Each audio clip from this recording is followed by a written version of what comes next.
A continuación, el tema hiperprolactinemia. Conferencista doctora Paola Romero Cruz, médico ginecólogo obstetra del Centro de Atención Ambulatoria 302.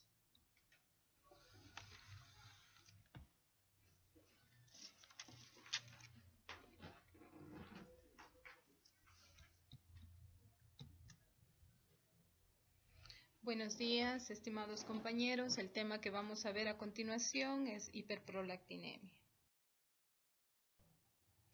Para empezar, debemos conocer o recordar un poquito acerca de la prolactina. Esta es una hormona polipeptídica que está sintetizada y secretada por los lactótropos en el ala lateral posterior del adenohipófisis. También podemos encontrar prolactina en otros tejidos como endometrio, miometrio, en tumores benignos como los miomas, en el caso de síndrome de ovario poliquístico y en enfermedades como la endometriosis. La prolactina tiene diferentes tipos. Esto se basa en el peso molecular de las mismas. Las principales son tres. Tenemos la lirol-prolactina, es la de mayor bioactividad. Segundo, tenemos la Vic-prolactina, que es la predominante en el plasma. Y la tercera es la Vic-Vic-prolactina, es la de menor actividad a nivel del plasma. ¿De qué resulta la Vic-Vic-prolactina? Esta resulta de la fusión de varias moléculas de prolactina que dan como resultado la formación de una macromolécula que se conoce como macroprolactina. Esta podemos encontrarla en plasma en grandes cantidades. La característica de esta molécula es que al ser tan grande no puede abandonar los capilares y por consiguiente no puede actuar en los órganos diana, dándonos a nivel del funcionamiento sistémico de las pacientes que tanto la forma grande y muy grande no dan síntomas. Si bien encontramos niveles elevados en plasma, la fertilidad, que es un aspecto fundamental en este tipo de pacientes, se mantiene dentro de los rangos normales. Debemos conocer también los valores de la prolactina. El valor de prolactina en mujeres es hasta 25 nanogramos por ml. El valor de la prolactina en varones es hasta 20 nanogramos por ml. Es importante, especialmente para los médicos generales, que conozcan que existen unidades de medición o factores de conversión que nos van a permitir conocer la equivalencia dado los diferentes rangos o referencias que tienen los diferentes laboratorios. Por ejemplo, en el Hospital José Carrasco, los resultados de prolactina se expresan en nanogramos por ml, en tanto que en el laboratorio del dispensario central los expresan en 1000 unidades por litro. Para esto nosotros, como ustedes pueden ver en la pantalla, tenemos un factor de conversión. En el caso de ser 1000 unidades por litro, multiplicamos por 0,0472 y obtenemos el valor en nanogramos por ml. Viceversa, si tengo un resultado en nanogramos por ml y deseo expresarlo en 1000 unidades por litro, nosotros multiplicamos por el factor o la constante 21,2. Esto es importante para que ustedes puedan correlacionar y ver si existe una verdadera elevación de la prolactina o el valor que se expresa en las diferentes unidades está normal. La hiperprolactinemia se define como la elevación persistente de los niveles circulantes de prolactina. Esto por encima del nivel normal, que habitualmente es, como les indiqué anteriormente, mayor a 20 nanogramos por ml en el varón y 25 nanogramos por ml en la mujer. La hiperprolactinemia tiene su clasificación. Tenemos tres tipos: la no patológica, que a su vez se divide en fisiológica y farmacológica; la patológica, que se divide en tumoral y no tumoral; y la idiopática. También se conocen las causas en general de la hiperprolactinemia. Tenemos las fisiológicas, farmacológicas, patológicas e idiopáticas.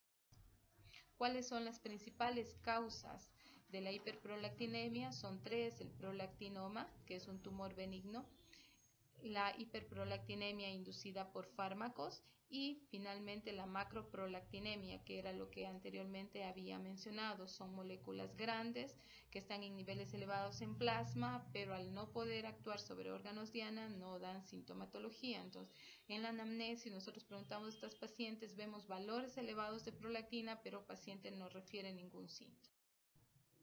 Causas fisiológicas. Dentro de las causas fisiológicas podemos citar el embarazo, la lactancia, el sueño, las relaciones sexuales, el estrés, los ejercicios y la estimulación mecánica de los pezones. Dentro de las causas medicamentosas encontramos estrógenos en altas dosis, anestésicos, antidepresivos tricíclicos, antipsicóticos, la metoclopramida, bloqueadores de los canales de calcio, narcóticos entre los más citados.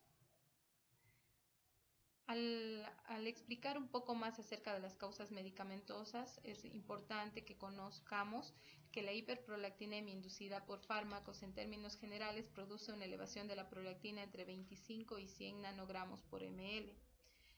Se recomienda dar tratamiento solo a los casos sintomáticos. La causa más frecuente de hiperprolactinemia no tumoral la constituyen los fármacos, especialmente aquellos que reducen la secreción o acción de la dopamina. Podemos citar los neurolépticos o los antipsicóticos. Para la medición sérica de la prolactina es importante que tengamos presente que el fármaco debe ser suspendido durante 3 o 4 días previo a la toma de la muestra, o bien sustituirlo por otro, con acción similar que no cause un efecto de hiperprolactinemia. Si el fármaco no puede ser suspendido o la presentación de la hiperprolactinemia no coincide con el inicio del fármaco, se debe solicitar una resonancia magnética nuclear de la silla turca para descartar una causa de tipo tumoral. Al hablar un poco acerca de las causas patológicas, encontramos el prolactinoma, que ya lo mencionamos anteriormente, segundo el hipotiroidismo primario, el síndrome de ovario poliquístico, el herpes zóster, las toracotomías, cicatrices torácicas, quemaduras, insuficiencia renal crónica y cirrosis. La causa patológica más importante de hiperprolactinemia la constituyen los tumores hipofisiario, tipo funcionales y no funcionales. Los prolactinomas, que representan aproximadamente el 40%, son la causa tumoral más frecuente. La prevalencia del prolactinoma, al hablar un poquito de este tumor, varía con la edad y el género. Así vemos que es más frecuente en mujeres, aproximadamente en la edad que oscila entre 20 y 50 años. Después de los 50 años, la frecuencia es general en ambos géneros. El 90% de los prolactinomas son microadenomas, tienen un tamaño menor a 1 centímetro, y este tipo de tumor es más frecuente en mujeres. Los macroadenomas, cuyo tamaño es mayor a 1 centímetro, es más frecuente en hombres y en niños. Dentro de las causas patológicas que citábamos, también mencionamos el hipotiroidismo primario. Este se asocia con hiperprolactinemia debido al efecto estimulador de la hormona liberadora sobre los lactotropos. Recordemos que la TRH, al igual que otras hormonas, se producen en la adenohipófisis y tienen funcionamientos sinérgicos.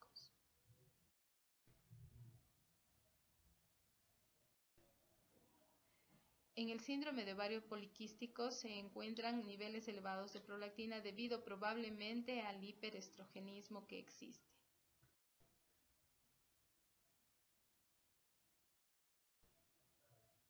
El 30% de pacientes con insuficiencia renal crónica presentan o van a presentar hiperprolactinemia debido a que hay un incremento, primero en la secreción de la prolactina y segundo hay un retraso en el tiempo de depuración de la misma. Por eso encontramos niveles mucho más elevados a nivel de...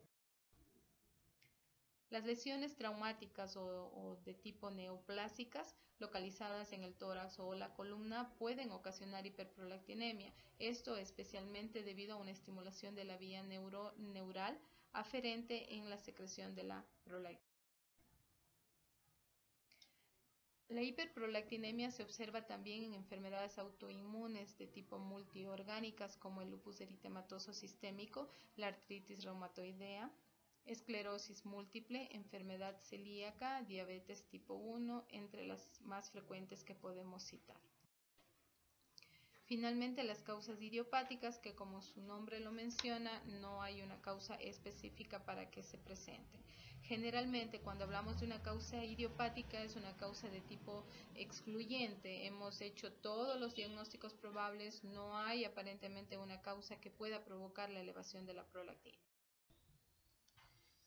Vamos a hablar un poquito acerca de la hiperprolactinemia y sus aspectos clínicos. La prolactina tiene una característica especial, su secreción es circadiana, continua y episódica.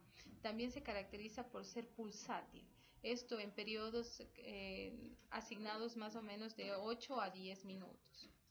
¿Cómo se da la secreción de la prolactina? Se da todo el día, siendo más marcada durante el sueño no REM y luego de la ingestión de alimentos.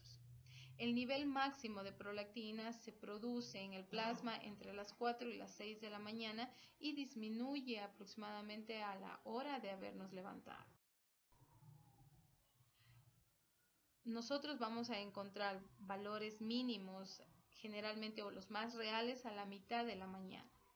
Es muy importante que tomemos en cuenta que la prolactina tiene elevaciones de tipo fisiológicas. Otro aspecto importante es el ciclo ovárico. Nosotros vamos a presentar un pico de elevación de prolactina en la ovulación y otro en la fase lútea.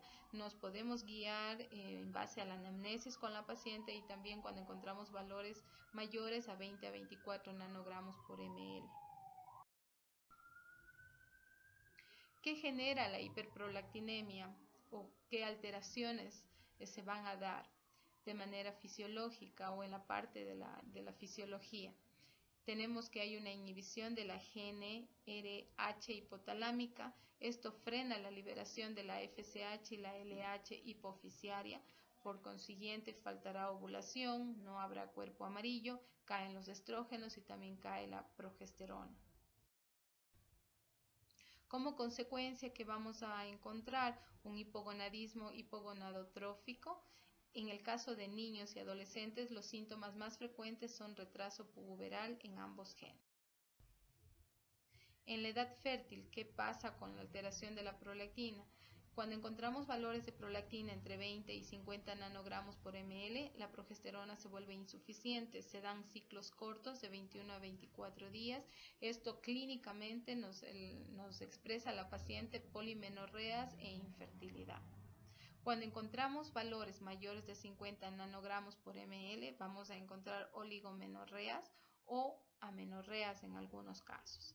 Pero definitivamente cuando tenemos valores mayores de 75 nanogramos por ml, se va a producir clínicamente en la paciente, se expresará amenorrea. Es muy importante que todos los profesionales tengamos presentes o que nos ayuden en nuestra anamnesis sobre todo en la revisión de los exámenes de laboratorio. Un valor 4 veces por encima de lo normal va a producir amenorrea. El grado de hiperprolactinemia no tiene relación con la presencia o la severidad de galactorrea. Hay muchos pacientes que tienen galactorrea con valores de prolactina normal y viceversa. A mayor grado de hiperprolactinemia, mayor es la sospecha o la probabilidad que debemos tener los profesionales de la existencia de un prolactinoma. Vamos a conocer los síntomas o recordar los síntomas de la hiperprolactinemia. Tenemos galactorrea, amenorrea o disfunción menstrual, como ya lo mencionamos anteriormente y cuál era la fisiopatología, infertilidad, disminución del líbido. Dentro de los síntomas generales puede presentar la cefalea, dolor y tensión en las mamas, acné, hirsutismo, osteopenia. En el caso de tener tumores, los síntomas van a manifestarse de la siguiente manera. En el caso de los macroprolactinomas hay el efecto de masa, con disminución de la agudeza visual o defectos del campo visual, neuropatías craneales y convulsiones, y un hipopituitarismo. Cefalea. ¿Esto por qué se va a producir? Por un aumento de presión intracraneal o distensión de la dura madre. Son las dos causas más comunes. El diagnóstico. ¿Cómo vamos a establecer el diagnóstico de la hiperprolactinemia? Partimos Siguiendo un algoritmo, tenemos la historia clínica y el examen físico, determinación hormonal, función renal, hepática. Es muy importante que se le haga un test de embarazo en el caso de ser una paciente de sexo femenino. Radiografía de cráneo, aunque tenemos que tomar en cuenta que este método nos puede dar falsos positivos y en muchas ocasiones también falsos. La resonancia magnética nuclear de la silla turca, los estudios oftalmológicos y los estudios de tipo neurológico. La resonancia magnética nuclear con gadolinio de la silla turca es el método de imagen más sensible y con mayor resolución para identificar las diferentes lesiones estructurales. Vamos a conocer acerca del tratamiento, cuáles son los objetivos principales de tratar una hiperprolactinemia. Normalizar los niveles de prolactina, restablecer la función ovárica, en el caso de que hubiera tumores, disminuir el tamaño de los mismos y por ende los síntomas por compresión en caso de que tengamos tumores graves. Hay una pregunta que siempre nos hacemos: ¿a quiénes debemos tratar? Muchas pacientes tienen valores de prolactina alto y están completamente asintomáticas. Es importante que nos centremos en las pacientes que tienen alteraciones en la fertilidad, pacientes que ya están catalogadas como estériles y que tienen deseo de embarazo. Cuando encontramos un hipoestrogenismo persistente, cuando encontramos enfermedades como osteoporosis y cuando existe un mayor riesgo cardiovascular. Es importante recordar que la hiperprolactinemia, por todas las alteraciones a hormonas asociadas, disminuye también la densidad ósea. ¿De qué manera? La prolactina moviliza calcio independientemente de la vitamina D y del aparato hormonal. El tratamiento: vamos a utilizar agonistas dopaminérgicos y tratamiento quirúrgico en los casos necesarios. Dentro del tratamiento médico tenemos la bromocriptina. El esquema generalmente es de inicio medio comprimido, 2.5 miligramos por 8 a 10 días. Luego se va aumentando la dosis a un comprimido diario. Puede haber la alternativa de utilizar la bromocriptina vía vaginal debido a que por esta vía se disminuyen los efectos colaterales. Los mismos que son náuseas, vómitos, cefaleas, hipotensión postural, vértigo y congestión nasal, los más frecuentes. La bromocriptina es segura para la madre y el feto, puede ser utilizado en el embarazo. No aumenta el riesgo de abortos, tampoco de prematurez, se puede utilizar en los embarazos múltiples y se ha demostrado que no tiene efectos teratogénicos. ¿Cuándo vamos a interrumpir el tratamiento? Que es una pregunta muy clave en el caso de pacientes que tengan un tumor. Es importante tomar en cuenta que la mayor parte de veces existe una polémica si debemos continuar el tratamiento durante el embarazo en pacientes que tengan embarazo más un prolactinoma o no. En el caso específico de la prolactina, se debe reiniciar si el tamaño tumoral aumentara dando síntomas como cefaleas y alteraciones visuales. Caso contrario, la mayor cantidad de profesionales prefieren interrumpir el tratamiento. La cabergolina. La cabergolina es un derivado de la ergotamina. Tiene afinidad especialmente por los receptores dopamina D2, por eso tiene mayor duración de acción. La experiencia con cabergolina, especialmente durante el embarazo, es limitada. Las ventajas de la cabergolina es la sencillez en la toma y menos efectos colaterales. Se vienen presentaciones de comprimidos de 0.5 miligramos en dosis semanal. Esto, para un conocimiento general, se utiliza media tableta lunes y media tableta jueves, esto antes de acostarse, para evitar en su mayor parte los efectos colaterales. 2 veces por semana en un periodo inicial de 3 meses. Se vuelve a hacer una evaluación del valor de prolactina. Si es que está dentro del rango normal, se da por terminado el tratamiento. Si vemos que el valor sigue alto, pues tendríamos que duplicar la dosis. El tratamiento puede reducir, en el caso de tumores, y usando cabergolina, el tratamiento puede reducir el tamaño del tumor y a veces desaparece totalmente. Es muy importante conocer cuáles van a ser los criterios de referencia de todos los profesionales en el caso de que encontremos una paciente, o en este caso puede ser sexo femenino o masculino, con valores altos de prolactina. Debemos tener claro cuándo nosotros derivar o referir al especialista. En caso, por ejemplo, pacientes con síndrome de ovario poliquístico y valores de prolactina superiores a 100 nanogramos por ml, ¿qué nos daría a pensar o que nos sugiere la presencia de un prolactinoma? En el caso de tener una paciente embarazada y que tenga prolactinoma. ¿Cuáles son los criterios de referencia a otra especialidad, en este caso endocrinología? Pacientes asintomáticas con hiperprolactinemia más de 100 nanogramos por ml. Pacientes con hiperprolactinemia y deficiencia de una o más hormonas hipofisiarias. Pacientes con adenoma hipofisiario identificado mediante estudios de imagen con síntomas neurológicos y oftalmológicos. Pacientes con hipogonadismo y galactorrea. Algo muy importante de conocer y de tener presente es los criterios de referencia a neurocirugía, que ya constituyen una prioridad en la atención para nosotros. Pacientes con tumor hipofisiario y datos clínicos de cráneo hipertensivo. También pacientes con tumor hipofisiario con alteraciones campimétricas en nervios craneales, apoplejía hipofisiaria o un panhipopituitarismo. En términos generales hemos hablado de lo que se trata la hiperprolactinemia. Hemos tratado de no abarcar mucho los aspectos de especialidad, sino más bien un conocimiento general que nos dé una idea clara y que nos oriente sobre todo cuando estamos frente al paciente, en este caso sea hombre o mujer o un niño, y veamos en qué debemos enfocarnos, cuáles son las preguntas que debemos hacer, cuáles son las patologías, cuáles son los síntomas a descartar, cómo podemos inicialmente comenzar un diagnóstico y tener un conocimiento de los tratamientos actuales, así como de algo muy importante que son los criterios de referencia a las diferentes especialidades, con la finalidad de que el paciente reciba una atención oportuna y adecuada y por sobre todo se puede establecer el tratamiento correcto. Muchas gracias.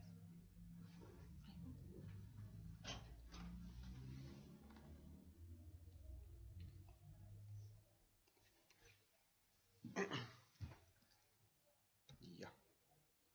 Yo digo que no entre mucho. ¿Será que vendrá a ver?